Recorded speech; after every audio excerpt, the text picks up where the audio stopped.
ખત્રીનો ખ, સુરતી હેમાલીમાં, ગરવી ગુરુવારમાં. ભગવદ્ ગીતા એટલે શું?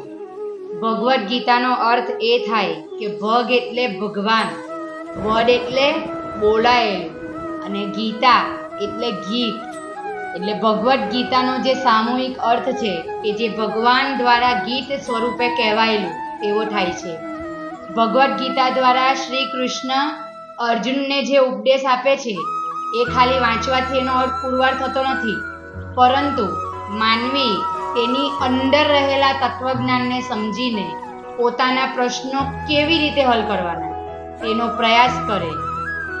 ભગવદ્ ગીતા એટલે શ્રી કૃષ્ણના મુખારવિંદમાંથી પ્રગટેલ જ્ઞાન ગંગા છે. ગીતા ગાય સ્વરૂપ છે, જ્ઞાન દૂધ સ્વરૂપ છે. અર્જુન દૂધ પીનાર છે. અર્જુન એટલે સંસારનો કોઈ પણ વ્યક્તિ. છેવટે ભગવદ્ ગીતાને એક ટૂંકમાં જણાવીશ. મૂંઝાય છે તું મનમાં કે આવું થાય છે શાને, ખોલ ભગવદ્ ગીતા ઉકેલ છે એના પાને પાને. જય શ્રી કૃષ્ણ.